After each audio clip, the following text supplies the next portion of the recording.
Este episodio es presentado por Rivi, la primera plataforma de streaming donde puedes disfrutar de las mejores películas, series, teleseries y documentales latinos gratis y sin necesidad de registrarse. Entren a rivi.com, riivi.com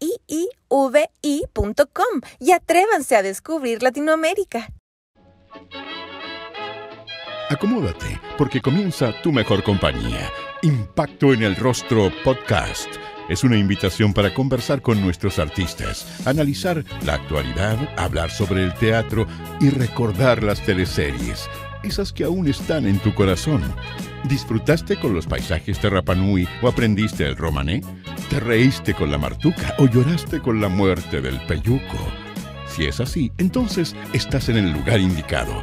Te invitamos a acompañar a Jorge Peña y sus invitados en Impacto en el Rostro, Tu Mejor Compañía. Sebastián Laiseca se toma este capítulo de Impacto en el Rostro.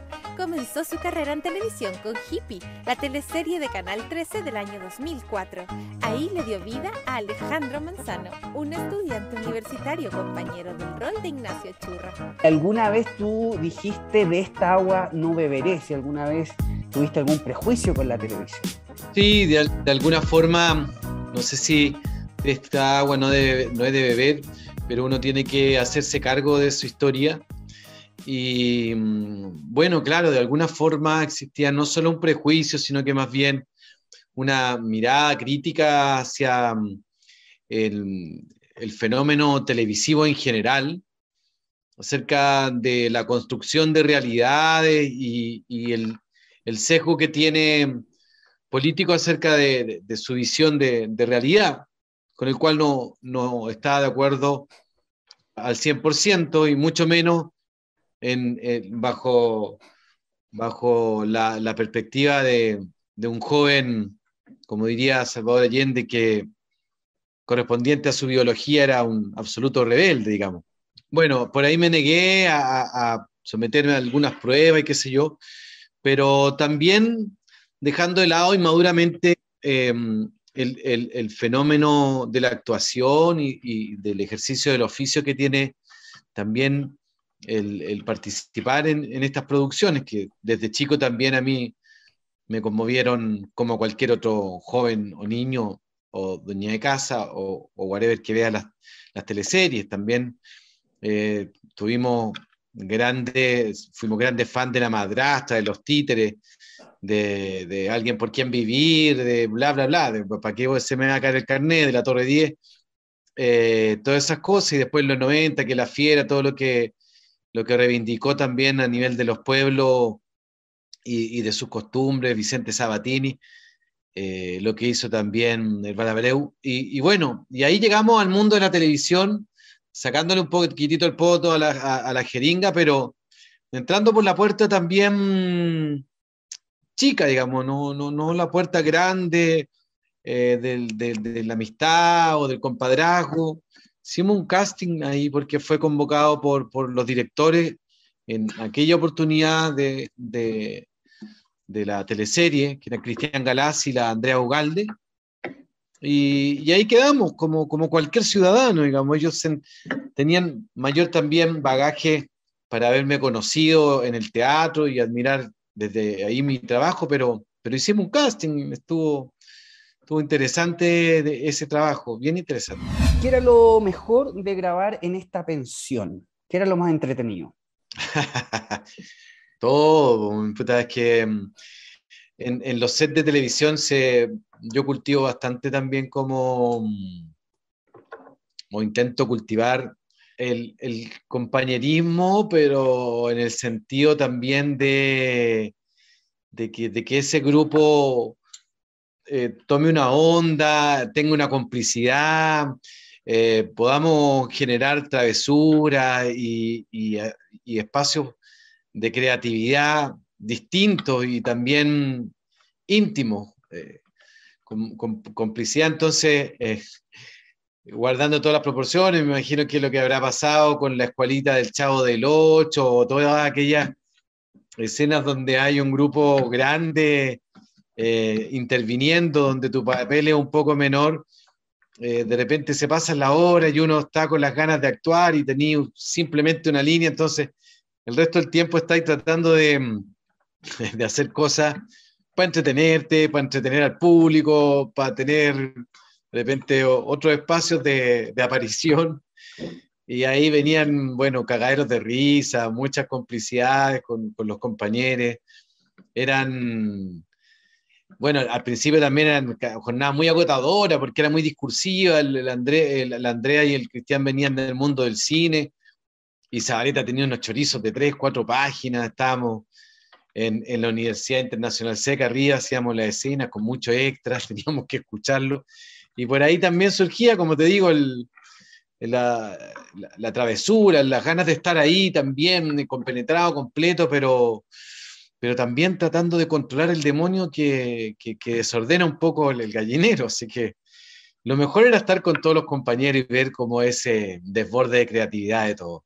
Luego de los resultados de esta teleserie, Cristian Galaz con Andrea Bogalde salen de esta producción y entran otros directores como por ejemplo Guillermo Gelo. Bueno, una mezcla de las dos cosas, pues la verdad es que en el momento me pareció algo bastante funesto, producto también de las prácticas arteras y frías que tiene la televisión, que hasta el día de hoy a mí tampoco me convencen al 100%. Un día te levantan, te dicen que eres el rey, el dios, que eres la persona más maravillosa del mundo, que eres el mejor director, que deberías estar en Hollywood, pero si los números no te acompañan, te pegan una patada en la raja, ¿cachai? Así lo mismo con los actores, y algo bastante triste y cruento, ¿cachai?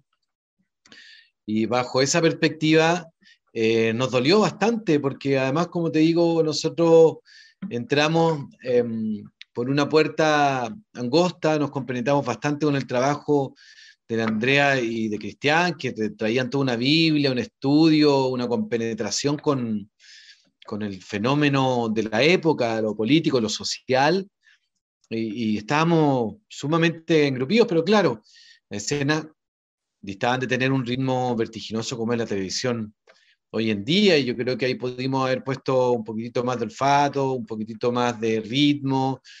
Los guionistas también podrían haberse, bueno, todo era una dirección, ¿no? Venía desde la dirección, pero podríamos haber hecho todo esfuerzo o análisis, pero creo que también no se transó mucho de parte de aquella dirección, y que en eso yo creo que también fue de alguna forma una manera de defender el proyecto de la Andrea y Cristian, pero también fueron muy radicales, ¿cachai?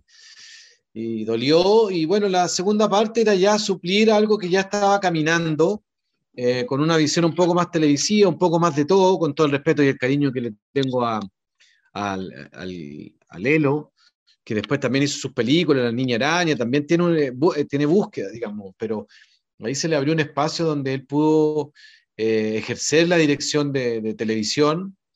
La hizo de una forma práctica, sacamos la teleserie a cuestas igual, hay un gran valor y un esfuerzo en eso, pero no hay una autoría, digamos.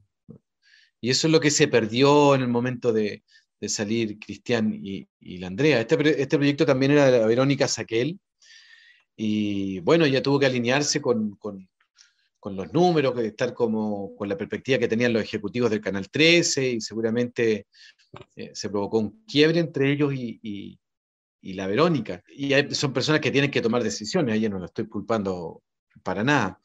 Pero sacamos la teleserie como tenía que salir, entreteniendo como en la televisión, tratando de animar, tratando de también ver un poquitito. Lo que pasa es que nos metimos también en ese fenómeno que Vicente Sabatini manejaba también, que era tomar un pedazo de historia, un pedazo del país, un pedazo de algo que se agarrara del espacio o del tiempo y poder reproducirlo de una forma sintética, entretenida. Pero acá fue un poquitito más densa, ¿cachai? Fue un cambio radical, pero bueno, lo sacamos. Y más allá de la historia, de lo ágil que pudo haber sido, ¿qué te pareció el trabajo de dirección de arte de esta producción?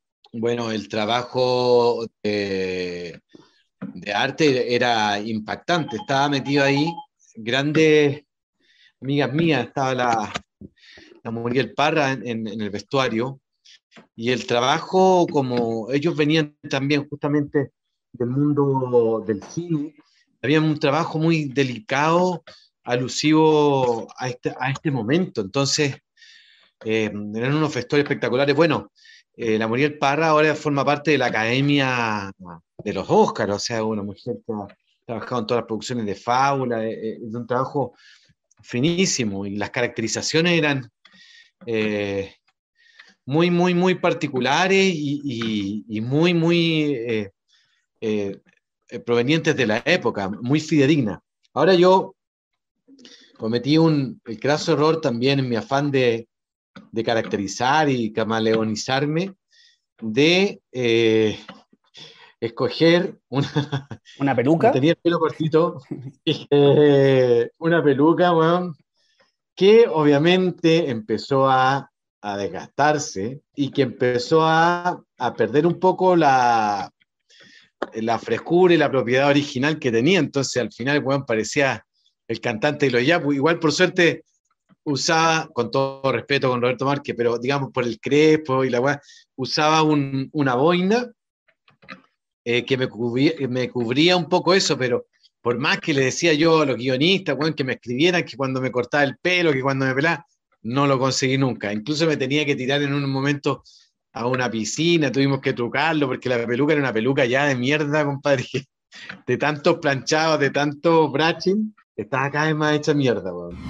Sí, me encantó. En general, mira, yo soy muy trabajador, compadre. A mí soy muy entusiasta. Igual, claro, uno va, qué sé yo, no sé si aprendiendo o también empezando a tener como aprensiones con situaciones como gremiales o que tienen que ver con tus derechos laborales, ¿cachai?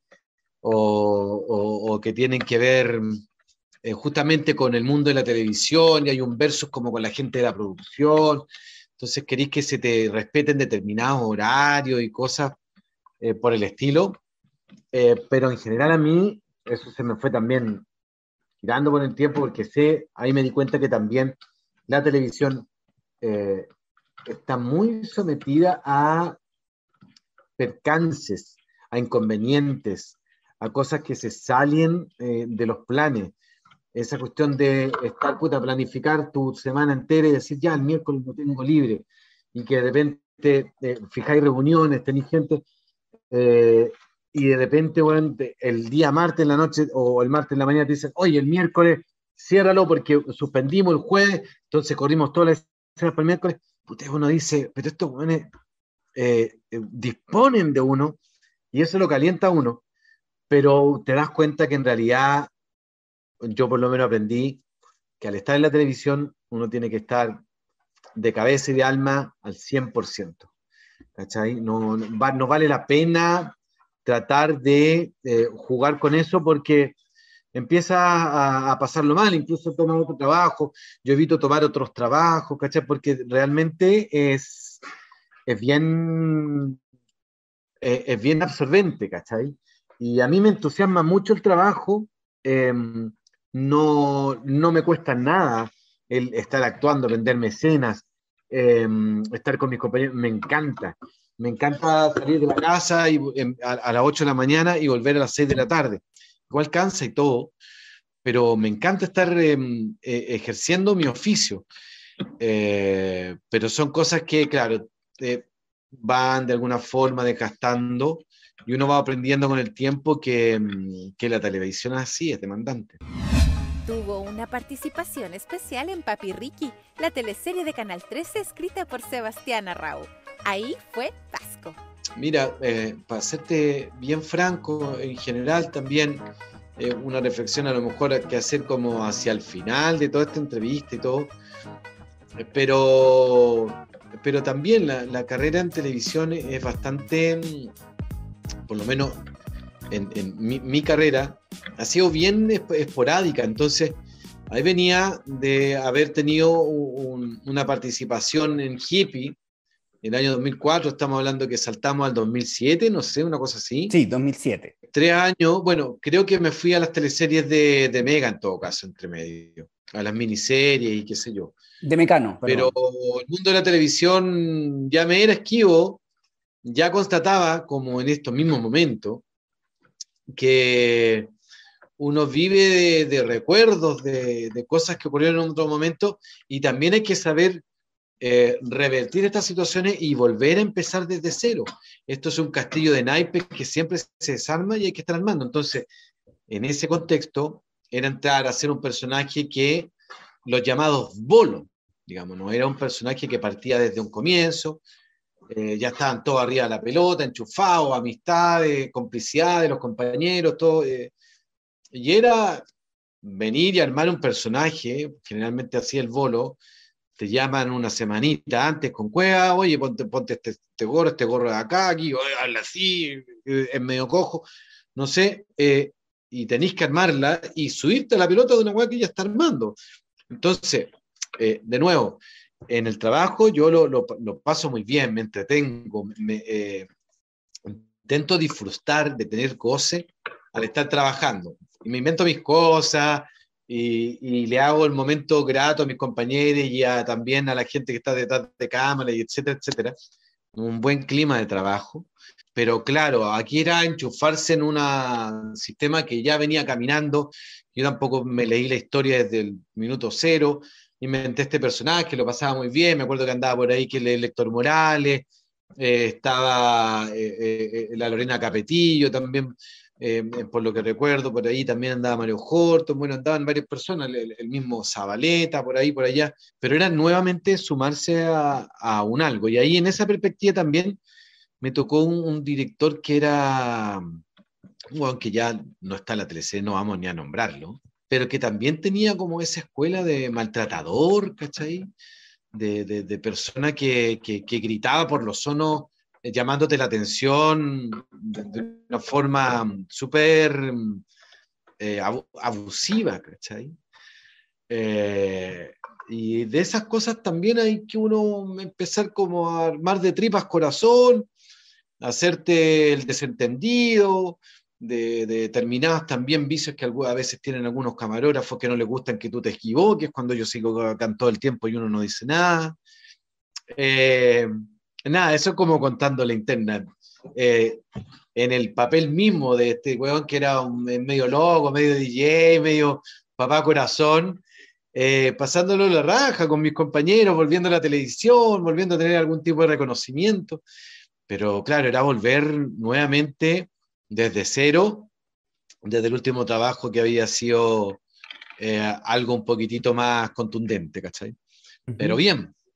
Sebastián, pero ¿había que ser tripas corazón o había que denunciar? ¿Cuál fue tu pensamiento frente a estos malos O sea, es tratos? que de alguna forma también uno está cuidando ese espacio. Bueno, aquí, bueno, ¿para qué vamos a hablar de las mujeres? ¿Ah? O sea, este es un tema que ya está conversadísimo, pero desde la perspectiva deformada, de hecho, del patriarcado, el hombre se defiende solo, ¿cachai? Entonces el hombre tiene que echar la choreada o comérsela nomás, ¿me entendí? Si te sientes agredido y en esa perspectiva habían unos gallitos ahí, habían unos chorezas que yo tampoco me quedo muy callado, ¿me entendí? Y algún hueveo había como de vuelta, pero siempre con el temor de que se me cierren los espacios, de que este castillo de naipe, que ya es frágil, bueno, ya se vaya a la cresta, las cartas no se desarmen, sino que ya directamente te las quemen y ya nunca más podáis hacer nada. Entonces, uno va también cuidando el espacio laboral, teniendo y ejerciendo siempre tolerancia, paciencia, y claro, tal vez el denunciar puede ser una alternativa, pero tú sabís que las mujeres, bueno, lo han comentado mucho más que uno denuncia y de alguna forma pasa al lado del victimario, del weón pesado, no de la víctima, pasa el del pesado, el del sindicalista, el del guantincao, el del weón ataoso. Entonces ese rol es complicado, hay que tener, weón, mucha carácter y seguridad en sí mismo, y yo no lo tengo como para, por lo menos en ese momento, para haber denunciado un hecho como ese, ¿cachai? Y hoy en día, Hoy en día, yo creo que esas prácticas han ido desapareciendo, weón, ¿cachai? Gracias a todas estas denuncias, gracias también a que las situaciones caen por su propio peso. Este personaje de la televisión, como te digo yo, también yo no tuve que decir nada y él recibió quejas de otro ámbito, de extras, del señor que le estaba entregando, le facilitaba el lugar al canal para estar ahí, él con esas ínfulas, sin saber reconocer a la persona que tenía al frente, porque al único que respetaba era a Zabaleta o a una persona que fuera realmente famosa, le iba a sobar el lomo, pero como no reconoció a esta persona, le echó la espantada, y esta persona nos echó cagando, era un hospital que nos prestaba, porque esa persona era el director de ese lugar. Finalmente ese director también se fue porque cayó por su propio peso, digamos. Entonces, estas prácticas empezaron a desaparecer. Yo también, por lo menos lo que he observado en los climas de trabajo, de los trabajos que yo he tenido de ahí para adelante, han tenido un determinado clima, un ambiente, una atmósfera de respeto.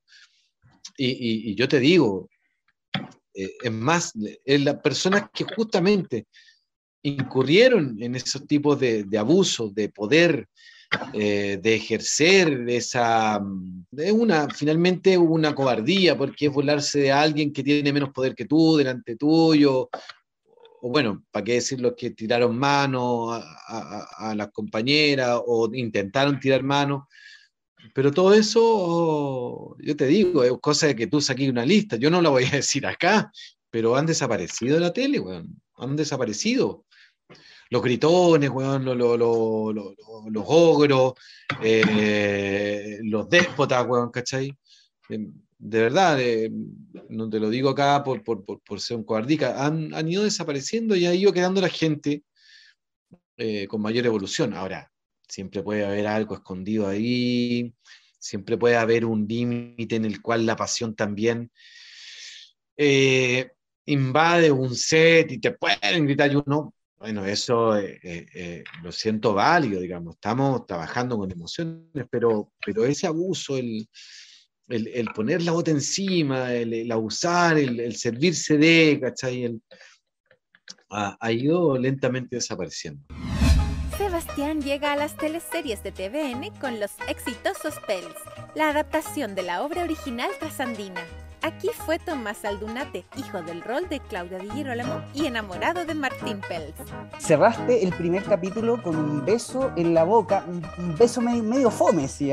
Con un beso en la boca con Ricardo Fernández, con el rol de Ricardo Fernández. El horario, no podemos estar haciendo doble X, softcore a esa hora. No, pero puta, fome porque también lo plantean así, desde la dirección, desde la televisión, iban abriendo un espacio de visibilización, y dentro de eso lo que podíamos hacer era hacer ese beso, pero no fue situación de los actores, ¿eh? Incluso nos trataron de poner como las cámaras para que se viera una cosa, pero yo estaba así, iba ahí, nunca, no. Digamos, nosotros estábamos entregados con el Ricardo, nos reíamos y todo, nervioso, pero es una forma también de cómo se da los fenómenos televisivos, como es la verdad para la televisión, que también tiene una especie de manto, un filtro, ¿no? Y eso le otorga una facilidad para que esa caligrafía pueda ser leída popularmente por cualquier persona. Esa caligrafía para muchos es un poco más sosa, menos interesante. Es una letra Arial cualquiera que puede leer cualquier persona. Es fome, medio pacato, como decís tú, besito. Pero es así el lenguaje de la teleserie, que requiere también ser leído por el diarero, por la persona que vende chocolate, y también por el doctor, y es livianito, y tiene que ser así. De alguna forma la televisión ejerce ese rol, y para los roles más profundos están ya las seriales, las series, las películas, el teatro, ¿para qué decir?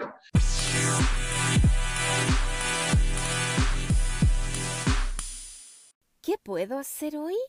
Con Rivi ya tengo la respuesta. Disfrutar de las mejores películas, series, teleseries y documentales de chilenos y latinos, completamente gratis. Solo debes descargar la app en tu celular o Smart TV y listo, que comience la diversión. Además, Rivi.com, RIIVI.com te invitan a revivir las mejores teleseries como Amores de Mercado, Brujas o Romané, entre muchas otras, en la mejor calidad. Impacto en el Rostro y RIIVI, Rivi, comprometidos con la ficción nacional.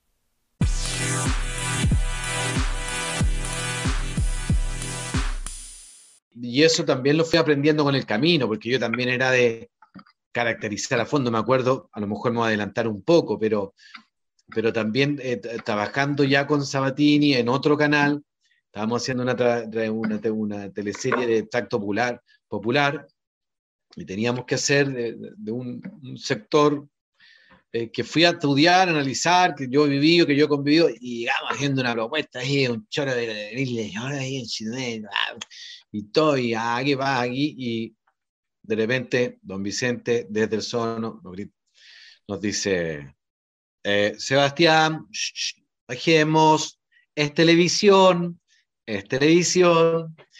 eso me quedó grabadísimo, y hago también un rewind, que en el fondo ese era el beso que podíamos dar porque es televisión, digamos. Hay determinadas fronteras de lectura, pero lo hicimos con todo cariño, con toda frescura, visibilizando un tema que nunca es suficiente, ¿no? Imagínate que estamos visibilizándolo en el año 2009, 2010, no me acuerdo cuánto. 2009. Más o menos por ahí, y todavía tenemos que seguir visibilizándolo, o sea, cuesta tanto revertir una sociedad entera que ha discriminado, que ha matado por este tema durante toda su vida, digamos. Así que lo hacíamos con mucha felicidad con Ricardo. Sebastián, ¿te tomaste con sorpresa esta invitación de TVN a tener un rol estable, a tener un rol protagónico en esta teleserie? Tú venías de una especie de precuela. Nosotros, bueno, con Vicente también me había convocado más tempranamente, cuando más joven, a hacer determinados castings, y ahí me había resistido, qué sé yo, y ya más adelante me convoca a hacer una serie española llamada Aída, creo que fue el 2008 o algo así, fue un intermedio. Sí, el 2008.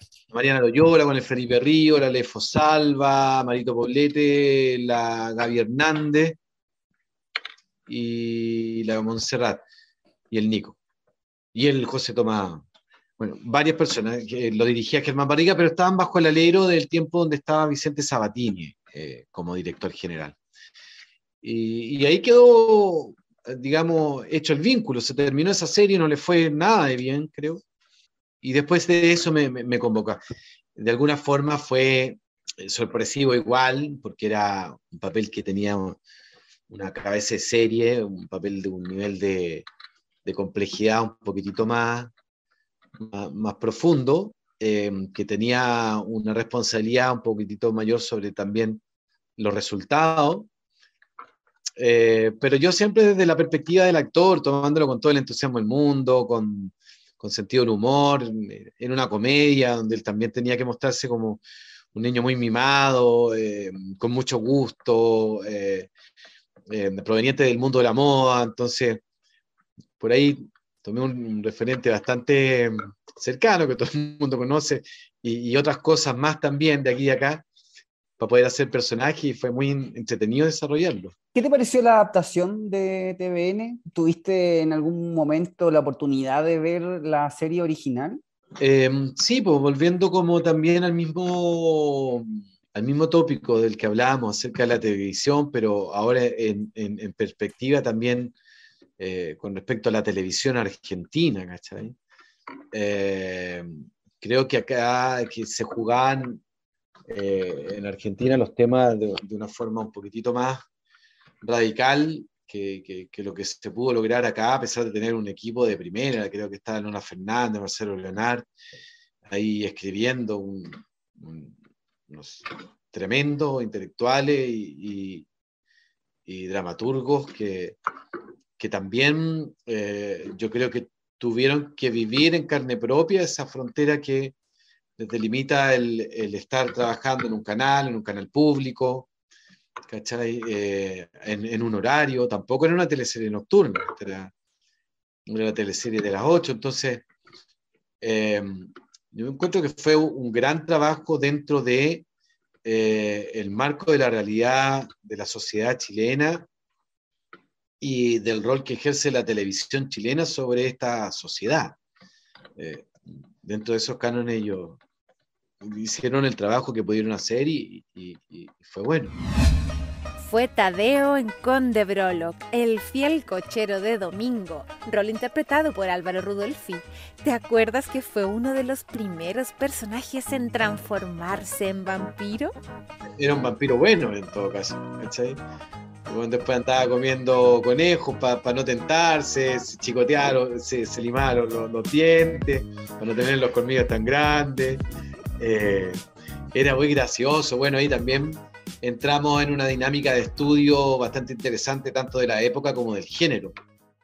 Fue mi primer trabajo también bajo el alero de la Kena Rencoret, que es una gran amiga y directora a la cual yo admiro y quiero muchísimo.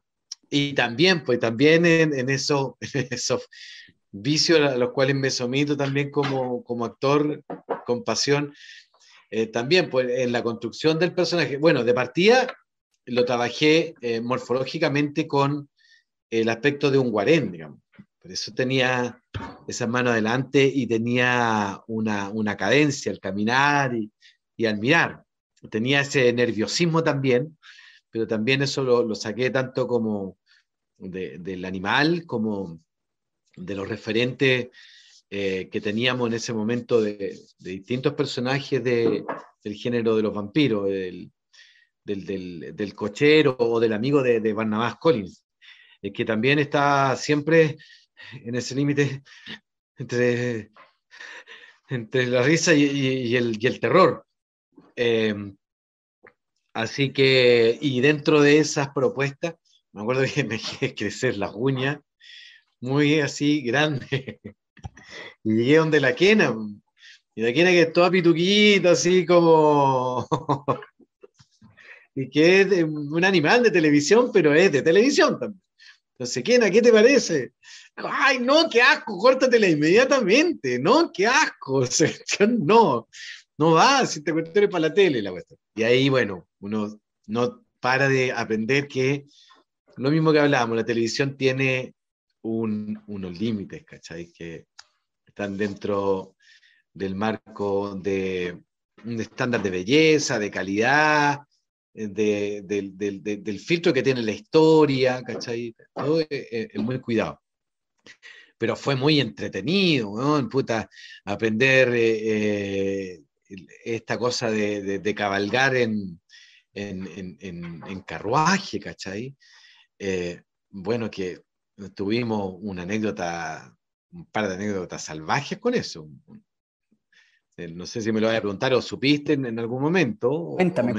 Bueno, de que la televisión no te pide en nada, pues. Entonces, Claro, una cosa es que te hayan enseñado y te hayan hecho un curso para eh, andar en carruaje. eh, en el día, a la hora en que un caballo está acostumbrado a andar, sin ropajes, sin luces alrededor, sin otros efectos especiales, ¿cachai? Sin más personas. Y otro es cuando estás haciendo la teleserie que, como te digo, está lleno de focos, de gente gritoneando. Le pusieron unas capuchas, weón, hasta acá, unos caballos preciosos, bretones, con así unas patas, weón, muy fuertes, ¿cachai? Nosotros estábamos ahí en una hacienda no me acuerdo si era en Pirque o en Colina, o en Colina creo. Y bueno, yo estaba solo, ni siquiera me andaba acompañando Rudolf, andaba yo arrancando con los caballos, de noche, como te digo, ¿cachai? Con todas estas implicancias para el caballo, y vamos por un pasillo que habían también de jardines con este caballo, y de repente el director, weón, el Víctor Huerta, que es un gran amigo mío, pero también muy animal de televisión, muy gritón, el weón empieza, ¡corre, weón, más fuerte! Empieza a gritar, el weón, más rápido! Y yo le pegaba tal a los caballos, weón, y los caballos se desesperaron y se desbocaron. Y empiezan y ahora empiezan, empieza a gritar el weón desde dentro del caballo, que yo no puedo, y le tiraba, weón, con las dos manos, la weá para frenar, no frenaban. A todo esto, en los pies estaba el camarógrafo más antiguo de Televisión Nacional, el Perrito. Al primero que le pegaron unas patadas cuando venía gritando el Víctor fue a él, a la espalda, porque yo lo tenía acá abajo. Y bueno, empezó una carrera de locos, donde los caballos en el fondo estaban buscando instintivamente la pesebrera original o qué sé yo, se volvieron locos. Y pasamos por un pórtico que calzábamos justo, nos metimos entre medio de unos arbustos, estuvimos a punto de sacarnos la cresta todos juntos, a 70 kilómetros por hora, que era la velocidad que alcanzaban estos caballos. Estamos aterrados, al perrito se lo llevaron en la ambulancia, qué sé yo, bajó un poco el ritmo y al rato, weón, estos querían grabar igual nomás la escena. La televisión no te pide nada, ni siquiera bajo la experiencia de haberlo hecho. Y yo me niego, se empezaron a enojar conmigo, yo me niego, o sea, no lo voy a hacer de nuevo, ni cagando. Y lo hace una persona y dice, bueno, lo voy a hacer, y lo haga otro. Y lo hace el experto en caballo y le pasa lo mismo. Entonces ahí recién decidieron pararla con los caballos. Pero fue todo un tema, que al mismo tiempo tenía su gracia, pero también, puta, cuando uno está en esta vorágine de grabar escenas, de tener producciones, de tener los elementos para ocuparlos y que se te vaya de las manos, empieza la locura de la televisión de hacerlo a como dé lugar, y por ahí, por lo menos estamos contando esta historia y salimos con vida de todo esto, pero fue muy entretenido, bueno, en el mundo. Esa teleserie está llena de anécdotas. Le eché a perder la espalda al pobre Rudolfi, bueno, que Tatita en esa época no me podía, y me tenía que levantar de peso muerto, de una escena. Después trucaban y ponían a otra persona acá, qué sé yo, pero tenía que hacer la escena donde él me levantaba. Y ahí, bueno, en un momento ya no pudo más, bueno, una semana en cama, qué sé yo. Bueno, está lleno de anécdotas muy interesantes esa teleserie, que tienen época y que tienen este nivel del terror especial, la gomita, weón, con sangre en la boca, los conejos como recién frescos, pero que le metían gomitas para que uno pareciera que se lo estuviera comiendo. Muy divertido, lo pasamos muy, muy bien, weón. Una teleserie nocturna, agotadora igual, ¿eh? Fue complicado. Este pasaje que te hablo yo es uno de los tantos que vivimos una serie de torturas y de sometimiento a los efectos especiales, que era algo también muy interesante, lo hacía todo muy también cinematográfico, ¿cachai? Estamos como al servicio de eso. Muchos ser colgados de las patas de lugares, mucho de agarrar de los brazos, y mientras por abajo te estaban agarrando con unas tablas para levantarte, con dos utileros que no te veían cómo te levantabas. Los cagaderos de risa. Y bueno, había que tomárselo con ese espíritu, ¿no?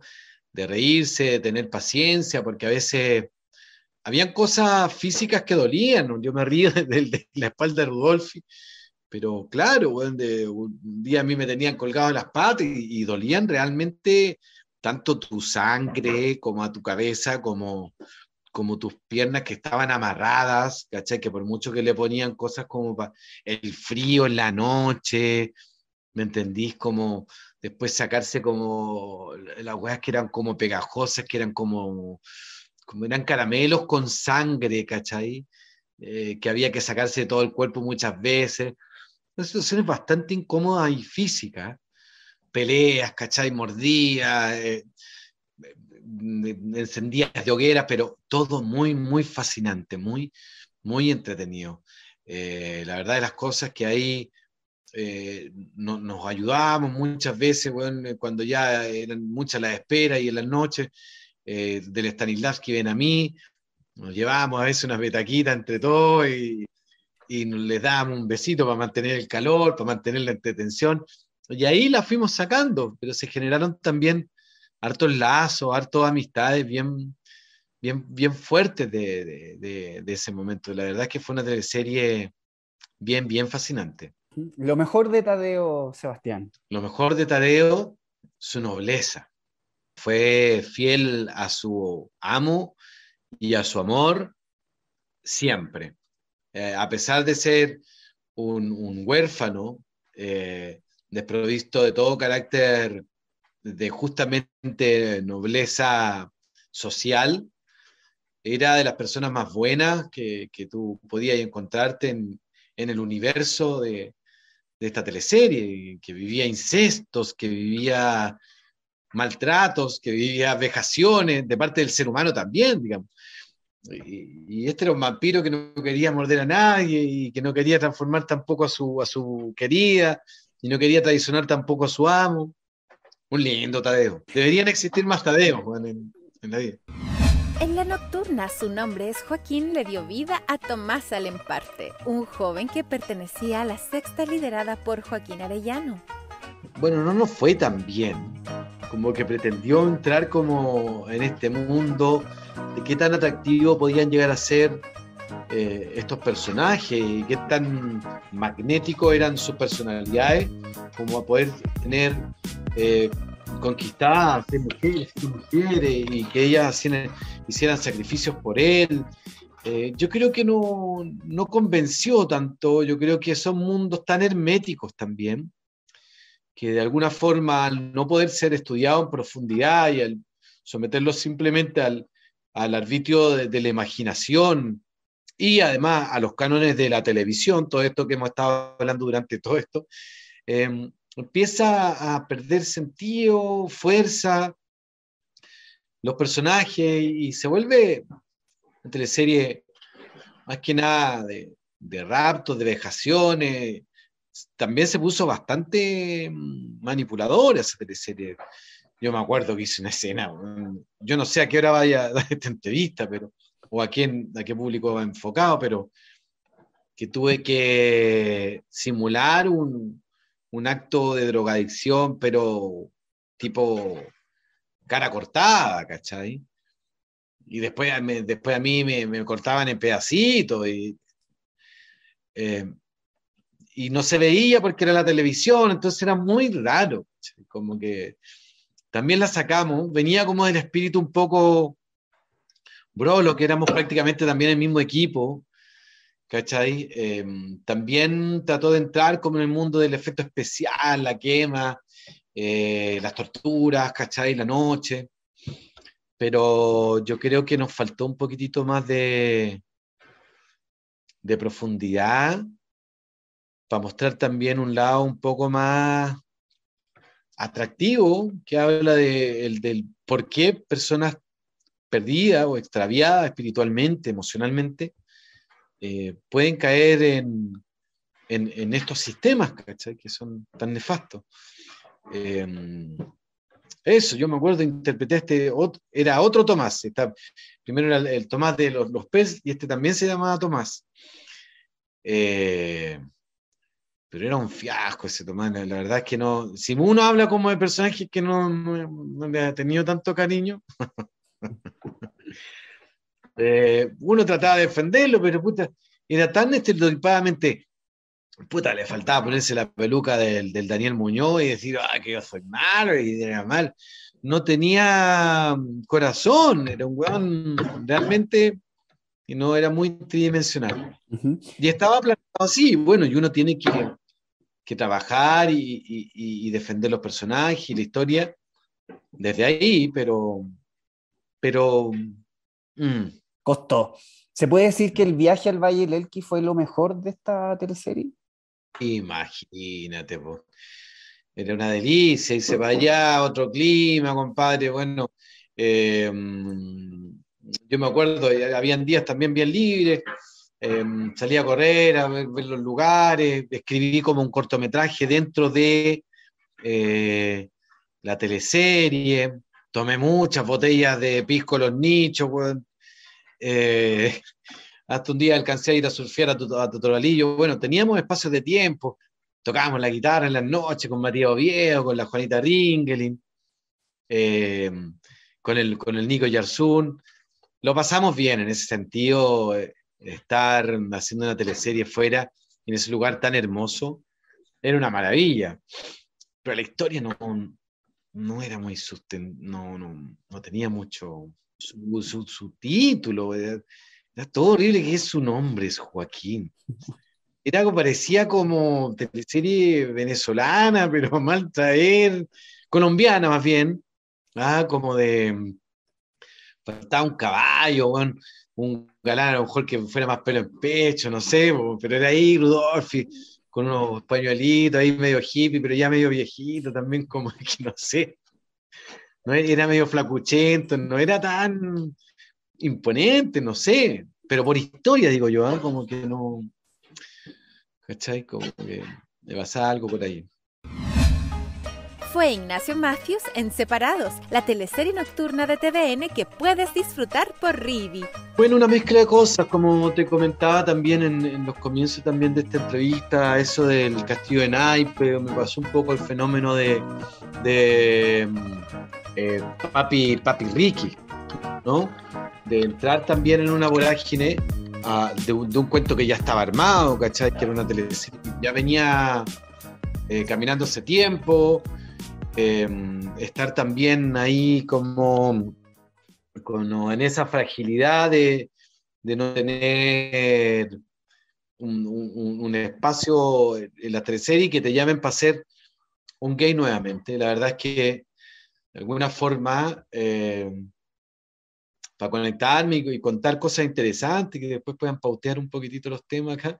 Fue un poco irritante, ¿cachai? Como eso de encasillarte, sobre todo como cuando estamos hablando de aquel fenómeno de la televisión que conversábamos, que oye, pasado mañana tenéis que hacer este personaje, es un bolo, ya está a caballo, entonces no tenéis mucho tiempo como para profundizar en hacer un nuevo diseño en el marco de una comedia, entonces era hacer un poco nuevamente lo mismo, obviamente tratando de marcar algún tipo de diferencia, ¿cachai? Emanado también de la creatividad de uno, del talento, del oficio, tratar de buscar una pequeña perspectiva nueva dentro de ese marco, ¿cachai? Y también orgulloso de lo que se iba a visibilizar, ¿cachai? Pero a veces cansa cuando a uno que tiene un piano que son de 10 teclas, están tocando el sol menor todo el tiempo, digamos. Es cansador, ¿cachai?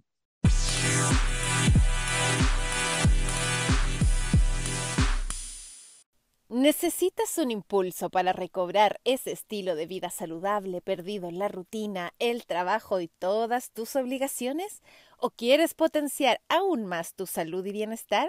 En Pronoia Chile tenemos lo que buscas. Sí, te invitamos a conocer Wonder Aesthetic, un revolucionario tratamiento de remodelación corporal en base a electroestimulación, asesoría nutricional completa y personalizada. Encuéntranos en Pronoia Chile.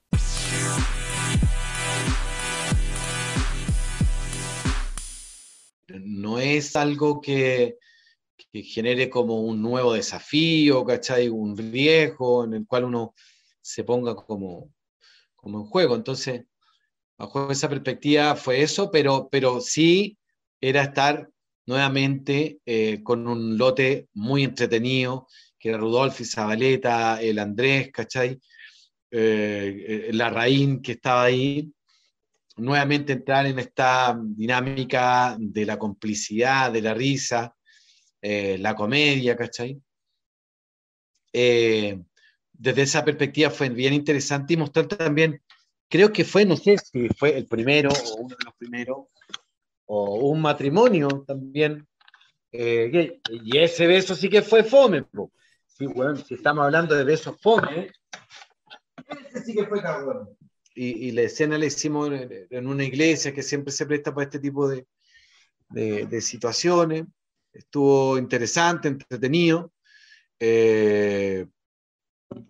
Pero claro, también dentro de ese marco, en la televisión, teníamos que mostrar ese espacio y el beso que queréis que te diga. Bueno, ese beso sí que fue, ese sí que no hubo contacto y ese sí que tuvo que una cámara que trucó el hecho, ¿cachai? Como cuando después estábamos en pandemia haciendo las teleseries.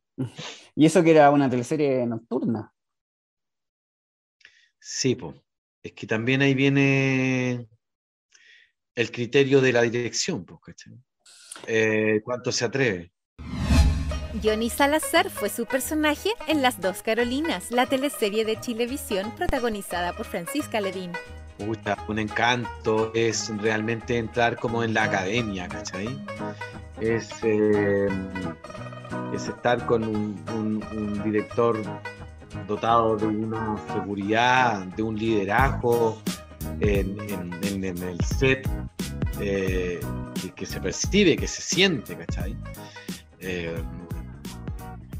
De alguna forma también es trabajar con aquel mito, con aquel leyenda viviente que es el mismo Vicente. Bueno, yo ya venía de trabajar, como te decía, en algún momento él como director general en las teleseries de TVN, pero acá ya era estar directamente bajo su mano y es una escuela. En ese tiempo también entiendo que Vicente también venía de distintos tipos de crisis, cambios y de alguna forma cambios de perspectiva de sus lugares, sus sitiales, de cómo abordar también la televisión. Ya había reflexionado la televisión acerca de cómo seguir haciéndose.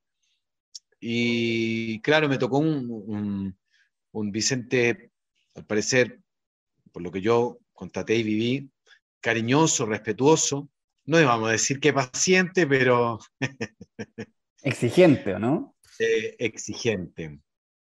exigente, pero al mismo tiempo muy contenedor. Existen situaciones difíciles en las cuales uno circunstancialmente se ve involucrado, nerviosismo de tu partner, de ti mismo, que de repente inundan el set y en esos momentos Vicente muestra su liderazgo, su verdadera beta como director, aparte del bagaje y del manejo pleno que tiene de la historia y de cada uno de los personajes, ¿cachai? Así que nada, fue realmente tener un animal de televisión ahí y tratar de percibir en ese poco tiempo que uno estaba con él en cada escena que uno pudo desarrollar, estar con una persona también dispuesta al juego. A mí me sorprendió también bastante eso, porque venía con ese aire que venía, Vicente, vaya trabajando, Vicente, bueno, cuidado, que aquí no podía allá. Vicente era feliz de recibir todas mis propuestas. Incluso a este personaje en un momento le dio por empezar a hablar al revés, al berre. Como los locos del hablabo, te lo hablaban al berre. Entonces, es una muy surreal y muy poco televisivo también al mismo tiempo. Pero Vicente estaba ahí llano a recibirlo, a entretenerse, a nutrirse, a aprender también, ¿cachai? Y así que fue bien bonito. En la fallida apuesta de TVN, Dime quién fue, le dio vida a Julián Villalobos. ¿Cómo habrá enfrentado Sebastián el fracaso de esta producción? Yo creo que forma parte del fenómeno que llevó prácticamente a la debacle a TVN, que también es producto de la naturaleza estructural que tiene el canal de todos, ¿cachai? Que tiene mucho recambio de directorios, que tiene recambios políticos acerca de las decisiones y que va cambiando también las cabezas de su área dramática, una área dramática que ya venía en profunda y franca decadencia y caía. El director que teníamos en ese tiempo era Rodrigo Sepúlveda, que no se le aprobaba ningún proyecto porque también había un interinato de directores que no aprobaban determinados guiones o historias. Entonces esta fue una guagua, un imbunche de 5 patas y 3 ojos, que nadie lo podía entender, que partió siendo una comedia y que terminó siendo un thriller, pero 3 semanas antes de entrar a grabar. Y eso es impensable para cualquier tipo de producción, ¿cachai? Entonces las historias no estaban definidas, no estaban amarradas, no había ningún plot desarrollado, todo se fue improvisando, y habían actores que se paraban en el macho, como el Walter Klige, o sea, Fernando Klige, quiero decir, y dijo, yo esta hueá no lo voy a hacer, yo fui contratado para otra cosa, me voy a conversar entre otra cosa. No estuvo dispuesto, dándose a respetar como actor, lógicamente. Entonces esa historia tuvo que cambiar a su personaje, y toda esa improvisación a nivel de guión pesan fuertemente en la sostenibilidad que tiene la coherencia de una historia, ¿cachai? ¿Para qué vamos a hablar, a citar el cine o las teleseries o las series norteamericanas? Están amarradas desde 6 meses, 8 meses antes, compadre.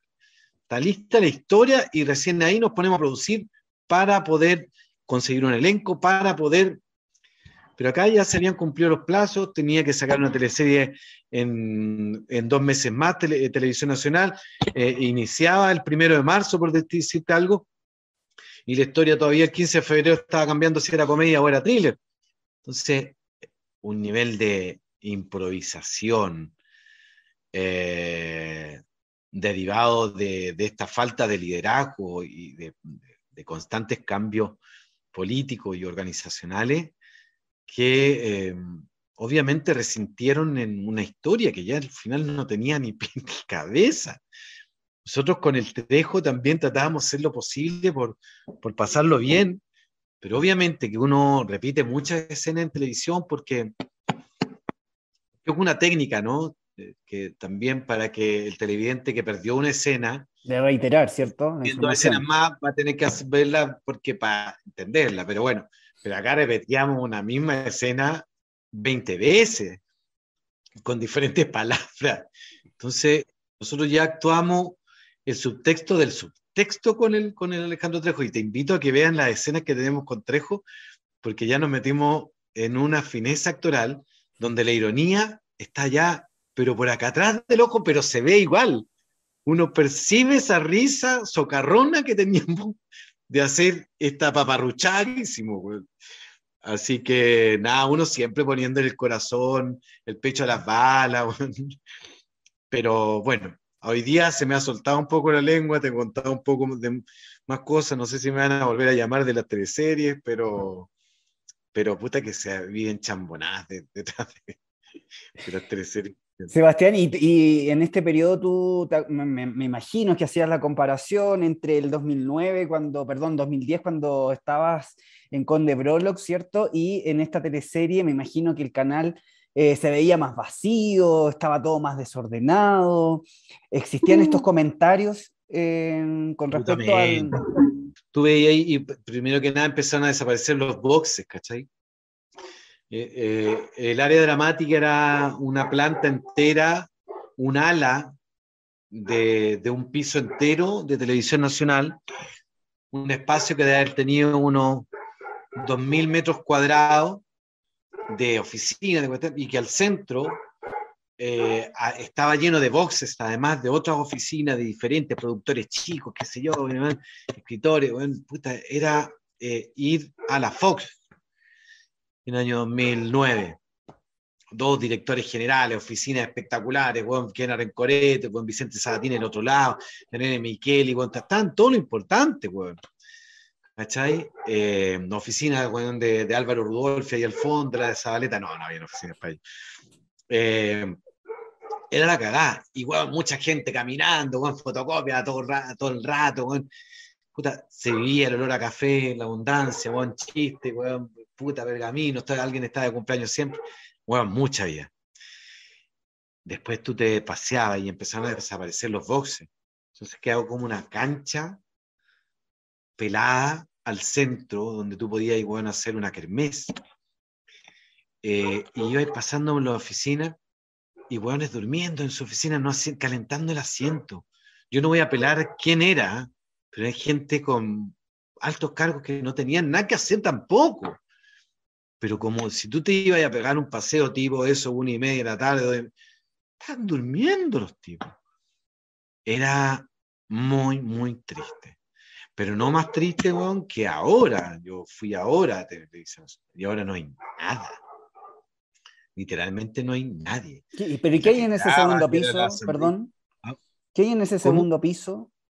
Bodegas, cajones, archivadores, fantasmas, telarañas. Así de triste. ¿Cachai? Y incluso la que quedaba, como la sobreviviente final de todo esto, la Sandrita, andaba enferma. O sea, no había nadie, no hay nadie. Se presta para otro tipo de... Y creo que ha repuntado un poco económicamente Televisión Nacional porque ha ido arrendando todo esto, coworks, los estudios, a otras teleseries, a otros canales. Entonces, bien triste, bueno, es bien triste pasar de ver una industria que se movía, que tenía, bueno, una alegría, donde habían posibilidades, donde habían 2, 3, porque también el 13 también tenía una naturaleza bien parecida, ¿cachai? Y te iba a llamar que también había un mini Hollywood chiquitito, más ordinarito, antes de que estuvieran todas esas instalaciones más modernas, pero también había, y habían, bueno, pujanza por hacer producciones nacionales, y ahora está mega solo, que se está achicando cada vez más, además, todo externo. Oh, se viene fuerte, está fuerte. ¿Y qué crees tú que va a pasar con la ficción chilena, específicamente con la ficción que emiten los canales de televisión? ¿Es una tendencia que se mueran? ¿Se puede hacer algo? ¿Podría llegar quizá Netflix? Va a sobrevivir como ha ido sobreviviendo. Yo creo que se van a terminar haciendo mucho stand-up y con cabros muy jóvenes. Gente bonita, barata, historias pequeñas, superfluas. Es lo que está en tendencia y que va a ir como cada vez más siendo una realidad más instalada, digamos, ¿cachai? Ya no hay espacio para viejos, la historia completa, que está el abuelo, que está el aquí, que está el allá, 32 actores, bueno, armando un elenco increíble de una historia coral maravillosa. porque no hay presupuesto para los actores más grandes, porque ya tampoco a la audiencia no le interesa la historia del viejo, weón, cascarrabia, quiero escuchar la música rápida, están los actores y actrices bonitas que tienen buena recepción con Instagram. Esa cuestión se va a ir potenciando y se van a ir haciendo historias, encuentro yo, dentro del marco de la televisión, lo que siempre hemos estado como analizando, que van a ir dándole como un sustento o un nuevo respiro también a la televisión. Y claro, las ficciones, las historias que nos interesan, ¿cachai? Profundas, son cada vez más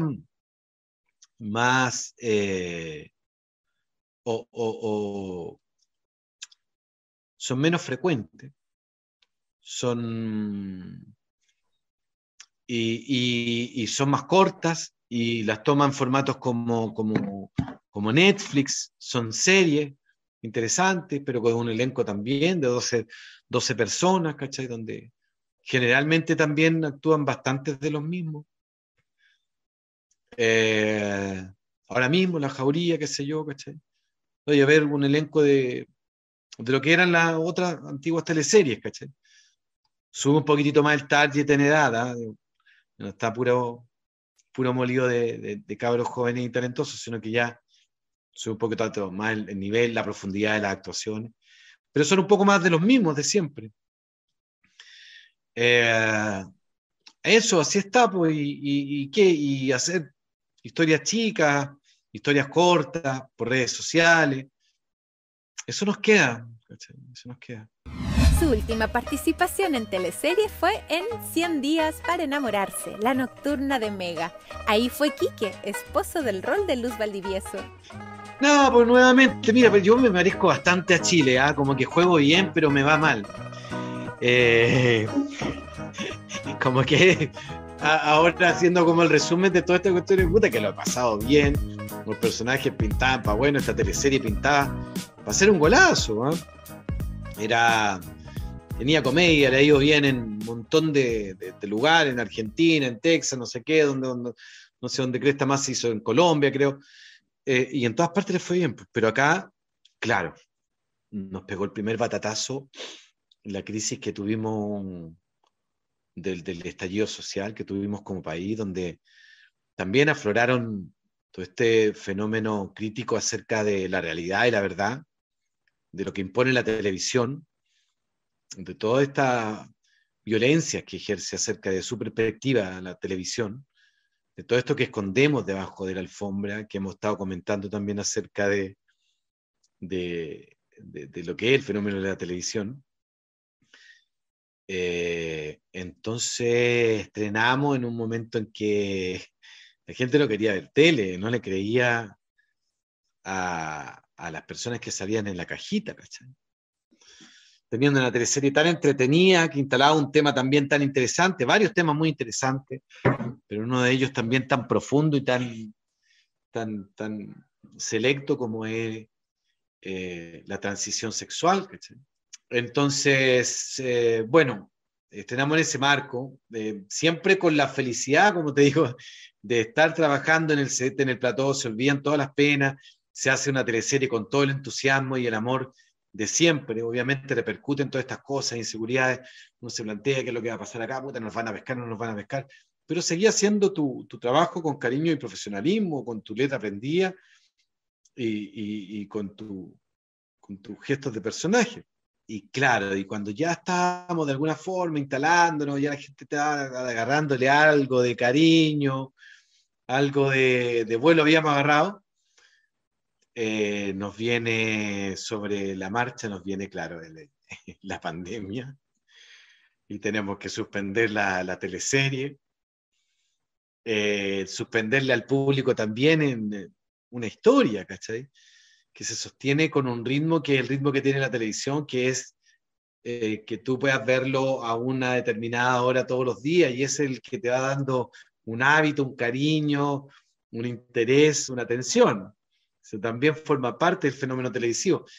Y era cortarle la leche, pues entonces era bueno apelar a que volvieran con nosotros. Mucha gente volvió, pero claro, muy desinflado todo. Así que en ese sentido, triste porque podría haber sido, como te dije en el lenguaje futbolero, un golazo. Teníamos todo para haber triunfado, un elenco chico, taquillero, simpático, para cagarse la risa las historias, ¿cachai? Con esta otra seco de historia también muy profunda. Y bueno, no fue como nos fue nomás, que tampoco nos fue mala, ¿eh? Ojo que nos fue bastante bien para todos estos accidentes que tuvimos, ¿cachai? De hecho, siempre estuvimos como liderando, pero tuvimos números humildes, porque la televisión estaba de capa caída también, y porque tuvimos estos frenazos. No era una teleserie extremadamente fantasiosa, donde tuviera lujuria por todos lados, gente millonaria y extremadamente bella. Habían tópicos de realidad que eran bien interesantes de seguir también, ¿cachai? Habían gente fracasada, había gente que te la podía encontrar en la calle, ¿cachai? También habían personajes en esa sintonía, pero no hubiera sido la teleserie más odiada, por decir de alguna forma. Pero yo creo que después del estallido social, a ver, pongamos otra teleserie ahí. Yo creo que se hubieran comido, no le hubiera ido como las hueas a Pituca sin Lucas, ¿cachai? Que hace una apología a pretender ser pituco, ¿no? A esta historia típica de la Cenicienta, ¿no? Al pretender ser. Esta historia se hubiera salido dentro del marco del estallido social, no hubiera tenido el éxito que tuvo, ¿cachai? Dando un poco vuelta lo que tú me estás proponiendo, ¿cachai? Creo que dentro de 100 días para enamorarse, igual era una comedia más livianona, que tenía este otro seco también de realidad, de personajes un poquitito más perdedores, más también extraídos de la comedia y de la realidad, que no la hacían tan molesta, ¿cachai? Porque yo creo que sí hay teleseries que bordean el ridículo. Yo tampoco soy tan consumidor de teleseries, pero hay teleseries que solamente hablan de lujuria, digamos, de tener los problemas resueltos, de que le saqué el auto a mi papá, lo choqué, no sé. Creo que dentro de si yo con mentalidad de ejecutivo me piden qué hacer con la teleserie después del estallido social, lo hubiera suspendido. Pero hubiera suspendido cualquiera, no particularmente 100 días para enamorarse. Y si me ponen a elegir un pool de teleseries, creo que, y había que poner algo en la parrilla, yo creo que podría haber sido 100 días para enamorarse, algo así tal vez como también estas cosas que se hacen en el sur, algo que le diera también algo más de empatía a la gente, ¿no? Al pueblo. Nada, un gran abrazo para toda la gente que, bueno, que de partida que vaya a escuchar este podcast de Impacto en el Rostro. Creo que hacen un trabajo bastante interesante, profundo, rescatan a viejos olvidados como uno, con carreras que son bastante esporádicas. Entonces, eso es un cariño especial también que alimenta de alguna forma las ganas de seguir haciendo uno como creador, como artista. Así que les agradezco a la gente de Impacto en el Rostro y al público que también pueda estar escuchando esto, y a la gente de televisión que consume televisión, que ve televisión, que es también el dispositivo más, sigue siendo el dispositivo más democrático, porque en lugares donde no llega el internet todavía hay antenas y se puede prender una televisión nacional donde se van a consumir estas teleseries. Nada, seguir ejerciendo también ese rol crítico que han tenido como sociedad y que nos ha ido transformando en una sociedad más justa, y ojalá que derive en cambios para todos nosotros como seres humanos, pero sigan consumiendo, sigan entreteniéndose, sigan enganchándose de la historia, queriéndonos a nosotros como actores, sean más participativos, exijan a más Sebastián Laiseca en las redes sociales, y digo a otros actores que también hayan olvidado, que también quieren que estén en sus parrillas, comenten más acerca de eso.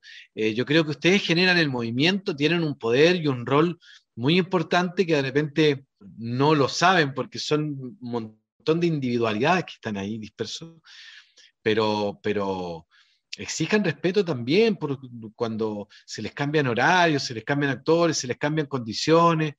Tienen que tener un rol más activo. Eso es como a manera de consejo, pero sigan viendo estas teleseries, son los que nos dan el sustento, son los que nos siguen encendiendo el alma para nuestras creaciones. Así que un abrazo muy apretado a todos ustedes. De ese público también salen grandes creadores, guionistas, actores, actrices, futuros actores, actrices, que están ilusionados, que ven en el trabajo de los actores y de los realizadores maravillas, ficciones, hechos fascinantes. Entonces, sigan haciéndolo, que no se pierda la ilusión y el cariño por sus creadores. Impacto en el Rostro Podcast es una invitación para conversar con nuestros artistas y recordar las teleseries, esas que aún están en tu corazón. ¿Te reíste con la Martuca o lloraste con la muerte del Peyuco? Si es así, entonces estás en el lugar indicado. Impacto en el Rostro, tu mejor compañía.